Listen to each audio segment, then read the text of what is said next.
In today's episode, Brandon and I are going to give a little teaser of what our post-nuptial agreement process has been like. So we're going to talk about some of the information that was gathered by Aaron Thomas, our attorney from prenups.com, as well as our decisions to go forward with this after almost 9 years of marriage. If this is of interest to you, this is an episode that you don't want to miss. Sugar Daddy Podcast, yo. Learn how to make them pockets grow.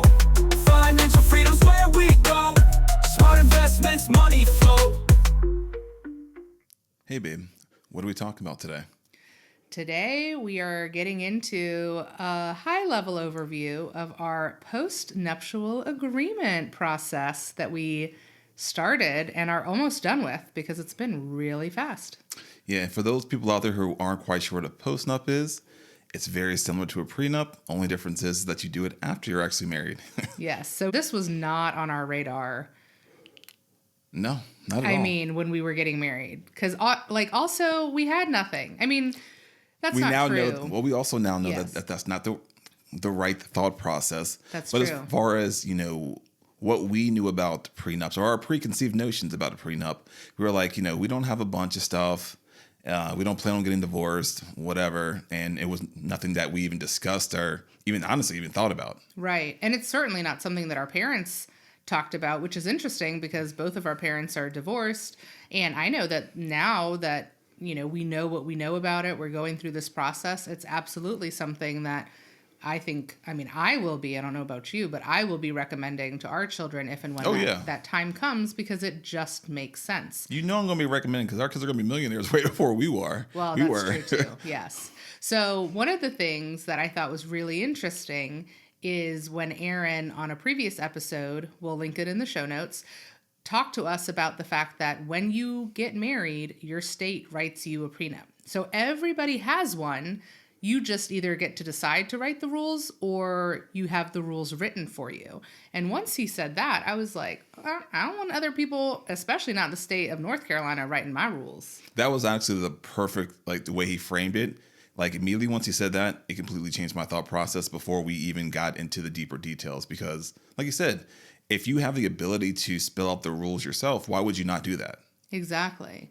I don't know that we've ever actually asked each other like, hey, why do you now want the post-nup? But I think after that episode, we both looked at each other like, yeah, we have to do the post-nup. This just makes sense. But is there any particular reason you were so amicable to moving forward in this process? Well, in all honesty, obviously I don't see us getting divorced because No. I'm not, you'd have to leave me and I would just follow afterwards, but and not let you leave. But the reality is that we don't know. I'm a product of my mom's been married several times and divorced several times. And even if you're going in with the best of intentions, the best idea that you're going to be with this person forever, you honestly just don't know. So why not make sure that in the event, if it does happen, that we have already talked about it and spelled out everything as far as what would happen from a financial standpoint when we're on good terms, we're on great terms because we're not even thinking about a divorce. Why not do it then? Yeah, it really is. I'm kind of considering it an insurance policy, right? We have car insurance. I don't ever want to use my car insurance because that means something went wrong. So I'm really just kind of putting it in our back pocket as an insurance policy that, we hope to honestly forget about in the sense that, we're not going to use it. But I do think it provides not only clarity, right? Because you do have to disclose your assets, your liabilities, which, we'll get into that. There were no surprises for us, obviously. But I think it also gives a really good forum for meaningful discussion, especially at our age. So one of the things that we talked about, for example, is what if one of our parents needs to move in with us? How do we handle that? How do we broach that conversation? What are the financial implications? Would we be tapping into their retirement, making sure that all of their health benefits are, being utilized? How will something like that affect our finances? What do we do if it's your parent? What do we do if it's my parent? And so these are conversations that as we get older, we've had that sandwich generation episode. these are things that we need to talk about, because we know people who have parents living with them. Some of them had a discussion. Some of them, that parent just kind of showed up and hasn't left. And that's not how we want to do things. So not if you want to stay married. So, it really gives you an opportunity to talk about those things and to outline your expectations and, kind of paint a clearer picture of how you would want to handle these different situations, which I really like. Well, also from more than 50%, I believe now at this point in time, more than 50% of marriages do end in divorce. Yeah. So I'm a logical person where obviously I love Jess and I wouldn't have married if I didn't love her and I didn't see us being together forever.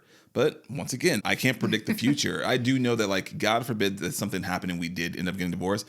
I know that we would exhaust every possibility to stay together. And just for whatever reason it would be, it just wouldn't work out. But that's also one of the reasons why I was open to it. Because also one of the things is, too, is that I think in America specifically, but also just across the world, when divorce happens, it tends to hinder the female more. Yes. It has a more negative impact on a woman's finances moving forward in her life than the man's. And so in that scenario, I don't want to be the person that's dragging my feet for having this conversation and putting this in place when I know that, statistically speaking, it affects her more. So I want her to understand. I want her just to feel that I was on board to make sure that if whatever happens to us, that she's also protected in the things that she needs. Yeah, and I do appreciate that because, and we're going to do an expanded episode, but just again, high level, you disclose your assets, your liabilities, you talk about what kind of debts, in your liabilities, for example, do they go to spouse number one? Do they go to spouse number two? You're filling out this kind of assessment type document. And there are times where, I have debt that is my debt. Brandon doesn't have any debt. There's other times where it's like, well, the house is in my name, the mortgage is in my name, but that is a combined debt. Just because Brandon's on the deed, if he wanted to up and leave, like technically that mortgage has nothing to do with him. But now in our post-nuptial agreement, no, that is a liability for him, and we will need to figure out what to do with that together. And so even within that process, there's a first right of refusal. Like, do we both want to sell the house and we just split it all down the middle? Do you want to buy the house from me? There's those kinds of rules that you can outline as well, which I think is really important. I think one of the other things is, again, our parents are getting older. Inheritances, right? Is there property? Is there land? Are there assets? Is there a big inheritance coming your way? Even if there's not a big inheritance, right? Is it yours? Yeah.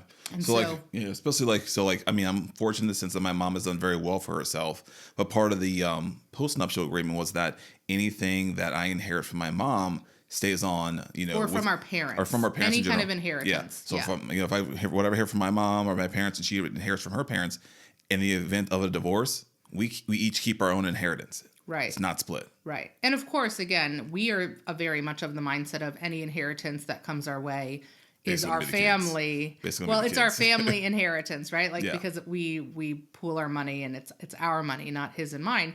But in the event that we were to get divorced, we want to make sure that those things stay within our quote unquote, sides of the family. Bloodline, I guess, in a sense. Is that? I don't know. I guess I think that's maybe how they define it. Like, it stays in my bloodline because our kids share our blood, but you and I don't share blood, obviously, because we're not related.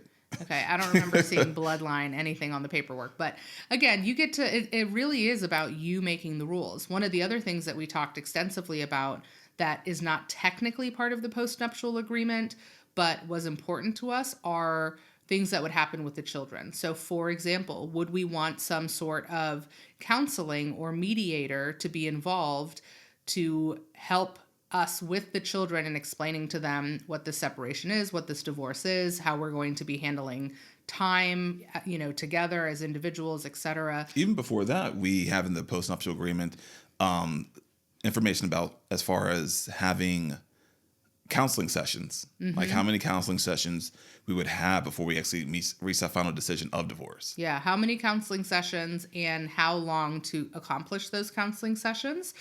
There was also a question about, can anybody at any time initiate and ask for counseling. So you can select yes, no, or unsure, and then you can talk to the attorney about it. So those are things where, at this point, we're almost 9 years into our marriage. If Brandon came to me, or if I came to him and I said, hey, I think we need some counseling. These are areas that I would like to improve upon. At this stage, I would expect my spouse, my partner, the love of my life, to say, great, let's get help, right? And for there not to be any kind of pushback. And so you can designate, hey, if somebody starts initiates a request for counseling, it is respected. It is now part of our contract. And then how many sessions, how long do you have to complete it? You could even probably put stipulations in there on who finds the counselor, right? Because I know I've heard situations where it's, oh, well, we went to her counselor and that woman was clearly on her side and it didn't go. Well, okay, if I initiate counseling, you get to pick the counselor, right? Whatever the rules are that I think will make you happy and help you reach your goals of hopefully staying married, you can write those in there.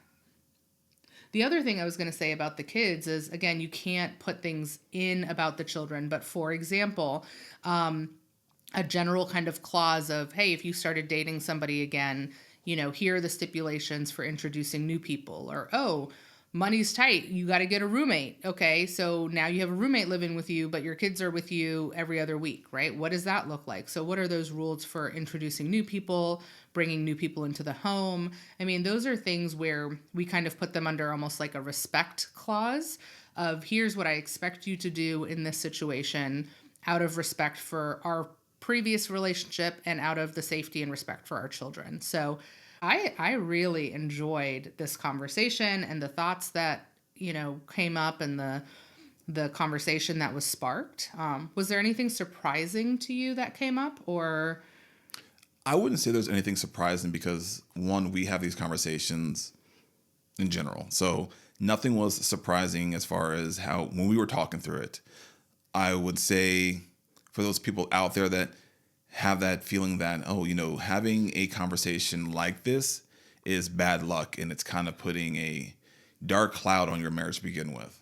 I'm like, to each their own. I don't think if that's what you really think that I can change your mind. But there was nothing grim about the conversation. There was nothing down about the conversation. Because also, too, is that a lot of the conversation can also revolve around actually like filter into how you're going to actually work together in your marriage. Yeah. Like, how are you going to have your money meetings? What are you going to talk about in your money meetings?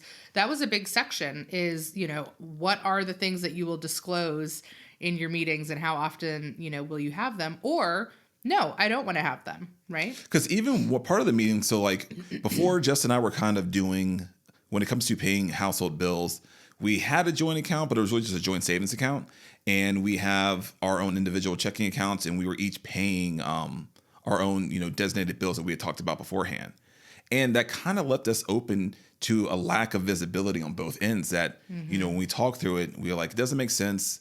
We probably should go ahead and have a joint checking account and then change our process for putting all the money into the joint checking account and then everything coming out of there so that it gives us a clear visibility of what everything's being paid for. And that's also just from a planning standpoint when we have our money meetings, if there's any adjustments that we want to make when it comes to, hey, maybe we're spending a little bit too much money here, let's cut back here so that we can put this money to better use for us. That came out through having the conversations for the post-nup agreement. Yeah, because we talked about, do we want to do inside out, outside in? How do we resource the money? Do we want to do a percentage? I'm at this point still the higher earner, so I naturally pay for more things.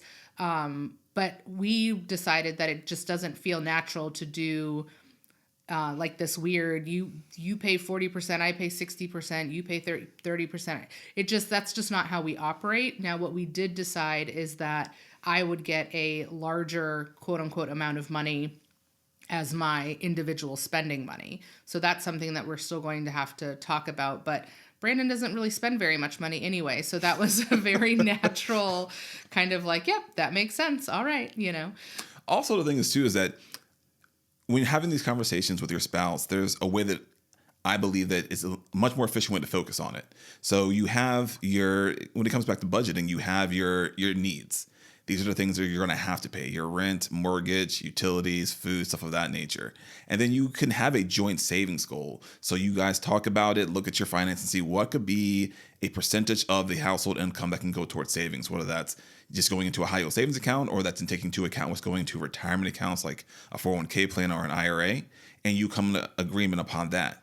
Now, the other percentage of any money that's left is wants, money. discretionary spending. So it makes it easier where like, I don't like, obviously Jess makes more money than I do, but I'm not sitting here nickeling diming as far as like, hey, you're spending too much money on this one. That just naturally isn't who she is. that wouldn't work well for you. Well, one that's just natural. Also, like I said, we've had these conversations leading up to marriage. These weren't just things that, we didn't talk about, and then all of a sudden we're married, and then we're combining our finances, and we're just now finding out these habits about each other. We already had these conversations. So it makes it a lot easier for us. But I think for those individuals who maybe haven't had these conversations, it's also another helpful framework to have them. Yeah. And then you have a mediator. Yeah, you have a mediator. You have somebody who's like guiding you through and holding your hand. Now, for us, as you're going through the form, basically what you're putting in is, what are your assets? What are the last 4 digits of that account number? And what's the current value, right? So assets, liabilities, etc. So that's super easy. If you already know all of your accounts and you can easily pull up the statements, get the last 4 digits, what's in your 401k and your IRA, etc. It took me 20 minutes to fill out my portion and most of your portion. And then I said, hey, you have these 4 sections where you need to fill in this, this, and that. Right. But it was really simple. I think really the bigger parts are like, how do you want to manage those things? And really, and I don't know how you feel about it, but we kept our finances separate for so long. Again, separate, not secret, separate. But then once we had kids, it was, the expenses they are just constantly rolling in, even when it's something little like, I wrote 2 checks last week for the fundraiser of the classroom photos, right? Like, that was not in my budget. That was not on a line item. That's $20 out the door right there. Then you've got the summer camps and the track out camps. And you handle all those things too. Right. Also, so that's coming out of my quote unquote account. So yes, it looks like I'm spending, right? It looks like I'm the one who's shopping because the Amazon boxes have my name on them. But it's mostly you're the one buying the stuff for the kids. Yeah. They're growing like weeds. Their feet are growing. They need, it's all the things. So right now, for where we are, and I don't see that changing, it just makes sense to put all the money in one pot, take out what we need for our bills, for our savings and retirement, and then the rest, gets split up for what we want. But I think it's been really eye-opening, not only how easy the process is, but also, obviously I'm thankful that we're on the same page about so many things. But I really want to encourage people who are thinking about this, it's a great way to start the conversation, but if you frame it in the sense of you're writing your own rules instead of letting the state write your rules, then it's not this, I want to keep my thing to myself, or I want to keep this away from you, right? That's not the undertone. The undertone is we're happily married. The state is going to decide our fate if we don't write our own rules. So let's write our own rules. I honestly think the way that you framed it, saying like you look at it as insurance, is accurate. Thank you. We have life insurance. Obviously, with the type of life insurance we have, let's say we have term life insurance, and the only way that it's used is one of us dies. Yeah. Pay for it every month. Don't like paying for it, but I also hope to never use it. Mm-hmm. Same ideas with the post-nuptial agreement. We hope to never actually have to use it, but there's also, in this scenario, like I said, there's more benefits that can be taken from it, even if you're not getting divorced. Yeah. Well, and think about how much time people spend in mediation, going back and forth, and this person wants this. You never feel like you got what you quote unquote deserved in a divorce. This way, your business is yours. You don't want me coming for your business because all of a sudden I'm angry and I'm like, well, actually I was with him, started from the bottom. Now we're here. Like, you owe me 50%. Like, no, what we put in the post-nup is Oak City Financial is 100% Brandon's business. Any money that comes in from the Sugar Daddy podcast is split 50-50, right? We're writing those rules that matter to us. And that way, which again, we hope it never happens, but if in the event that it did, our rules are written and there are no questions and you can't change your mind now that you're pissed off and bitter and angry. No, we made these rules while respect is high, love is high, and we hope to never use them. Also, too, you also have to remember that part of the post-nuptial or even prenup agreement, you have to think that where you're at today isn't where you're going to be 20 years from now from a financial standpoint. That was really impactful when he said that. So, like, you might be getting ready to get married, and you're like, neither one of us have anything. We don't really have any assets. It's not really a big deal. In my 401k. But that doesn't mean that's how it's going to be 20 years from now. For example, like, say you're getting ready to get married, and one of you is going to be a doctor. Mm-hmm. And part of being maybe the doctor path is that the other spouse might be more of the stay-at-home parent because the one spouse can make a significant amount of money, and it's just easier for their relationship. Now, you don't have anything today, but writing into the post-nup or prenup can make a big difference in what would happen if 20, 25 years from now you got separated, especially for the parent, more often the woman who would decide to be the stay-at-home parent. Yeah. I think that's what's really also important. Like, if you know that you want to be the stay-at-home parent, right? Like, I have friends in my circle who that is all they've wanted to, not all that they've wanted to be, but like they did not have grand career aspirations. They wanted to be a mother, right? Which is great. It's the hardest job on the planet. But if that relationship doesn't work out, then what, right? You haven't had 20 or 30 years to build up that 401k or that retirement. You can write rules that say, hey, every paycheck I get 8%, 10% in my retirement account as well, right? Yeah, because you have spousal IRAs for, the stay-at-home spouse that isn't working. They have a spousal IRA that you can contribute money to. Right. And you also should have your savings account. You should have your retirement accounts. Like, you are contributing a significant amount of value to the home, and you shouldn't be left high and dry if that relationship doesn't work out. Because while, that partner was getting their medical degree, you were, tending to the home, feeding the children, making sure everything was okay, everybody's, thriving. That has value. You should have something at the end to speak for it. And I can't say enough about working with Aaron Thomas. Like, so easy. I also like that, like, he obviously with, his experience, Harvard degree, he has all that comes with being a great attorney, but then he also has those soft people skills also, which for some of you individuals out there that maybe have worked with an attorney, sometimes are not there. The bedside manner is not there. and depending on the type, depending on the reason that you're going to the attorney and type of law they practice, maybe they don't necessarily need to be there. I think in this scenario, it could be very helpful because it is a quote unquote taboo subject matter, especially with the prenup and post-nup, because people aren't, they're not divorced at this point in time. And having those soft skills makes the conversation so much easier. And I can't say enough about the interactions that we've always had with him, even just from the interviewing standpoint and explaining to us in a previous podcast about why prenups and post-nups are important, to us actually going through the process with him.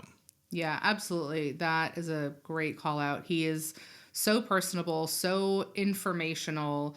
He'll even throw in information of things that him and his wife have put into their prenup, right? And she's an attorney as well. And so you get that personalized, experience, which I think is wonderful. And, it's one thing to say, well, here's what most people do, but it's a different thing to hear, well, here's what me and my wife did, right? Like, I think being vulnerable and opening up and really sharing kind of that real world, I think, experience, and how that plays out within their marriage, I think is really interesting. So we don't want to give it all away. This was just a teaser episode. We have more to come, and we'll really structure it out for you. But one thing that if there's a takeaway from this is if you're thinking about approaching your partner and saying, hey, I think we should get a prenup, right? If you're in that engagement stage, or we should do a post-nup, whether you've been married for 1, 10, 100 years, right? It doesn't matter. I think approaching it with a mindset of let's write our own rules, right? Like, what's important to us? What if this were to happen in our relationship, how would you want it to end, right? I think that that's a really pivotal kind of conversation to have. And then, without the flu, we would have been done within 30 days, right? Of start to finish with the flu prep took us meetings. Off about 2 weeks. Flu derailed us, but we could have been done in about 30 days. The flu took us out. But I think, get organized. If these are not conversations that you have on a regular basis, start writing down the accounts that you have, your savings, your checking, your retirement accounts. Write down the last 4 digits, write down the approximate balance. Obviously, your checking account's going to fluctuate, your savings is going to fluctuate. They understand that. But that's really what they're going to be looking at. What's your current, how much are your assets worth? How much are your liabilities? What's the information that, you have on them? And again, write down the last 4 digits of those account numbers. And it's very painless. This has been a very painless process. So we're excited. We're going to do another follow-up episode, get into the nitty-gritty details for you so that you really understand more about the process and how it was for us. But I think this is a conversation that every person should have that is getting married or is currently married. And we just, in the last 2 years, changed our mind about this. So go back and listen to our original episode with Aaron Thomas. We'll link it in the show notes, and stay tuned for more. Sugar Daddy Podcast, yo. Learn how to make them pockets grow. Financial freedom's where we go. Smart investments, money.